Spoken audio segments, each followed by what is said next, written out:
Bismillahirrahmanirrahim.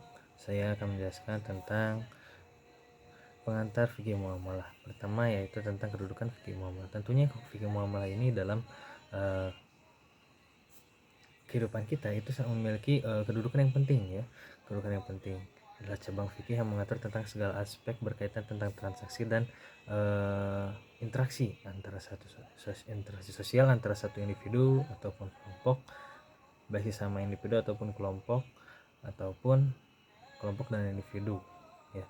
Kemudian kedudukannya itu pertama sebagai pedoman hidup kita sehari-hari, yang kedua sebagai ajaran syariat ya, karena tentunya ini adalah rules atau bahwasannya kita itu sesuai dengan ajaran atau tidak ya. Kemudian menjaga etika dan moral, dengan adanya fikih muamalah ini itu kita akan menjaga hak-hak antar sesama, keadilan dan perlindungan hak, kemudian peraturan dan perundang-undangan. Kemudian definisi fikih muamalah ini itu merujuk kepada segala aspek transaksi dan interaksi sosial individu-individu atau kelompok-kelompok dalam masyarakat, mencakup berbagai aspek kehidupan yang melibatkan hubungan ekonomi, sosial, hukum atau antara individu dan kelompok dalam masyarakat. Muamalah juga bagian penting dari ajaran Islam.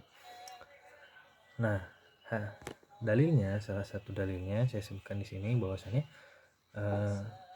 tentang keadilan dan dalam bertransaksi. Dari Abu Hurairah radhiyallahu anhu, Rasulullah SAW bersabda, ketika kalian bertransaksi, berilah salam, katakanlah yang baik, janganlah menawar dengan tawaran orang lain, dan janganlah saling membuka transaksi sebelum keduanya setuju.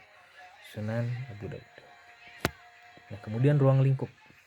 Tentunya fikih muamalah pun memiliki ruang lingkup. Apa saja sih yang akan dibahas atau yang akan fikih muamalah ini atur?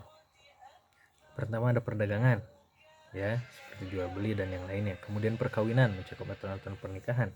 Kemudian perjanjian perkawinan, waris dalam warisan dan sebagainya. Kemudian perniagaan, tentunya dalam bisnis ya, bisnis pun termasuk.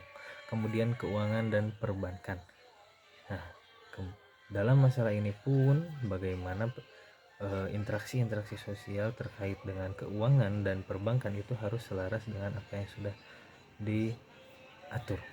Kemudian ada warisan dan perwarisan ya. Fikih muamalah ini juga sebagai pengantar untuk bagaimana kita mengetahui dan memahami terkait tentang aturan dan rules dalam warisan. Kemudian zakat dan infak, kemudian perdagangan dan investasi ya, yaitu tentang perdagangan sosial, investasi, perjanjian bisnis antara negara dan perusahaan-perusahaan atau masyarakat.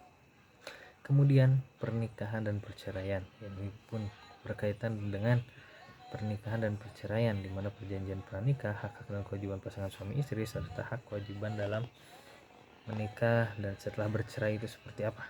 Kemudian hukum kontrak, ini mencakup tentang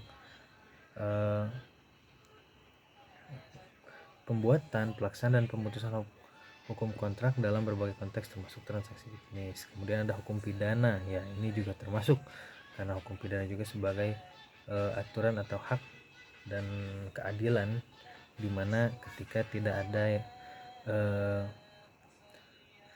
yang adil dalam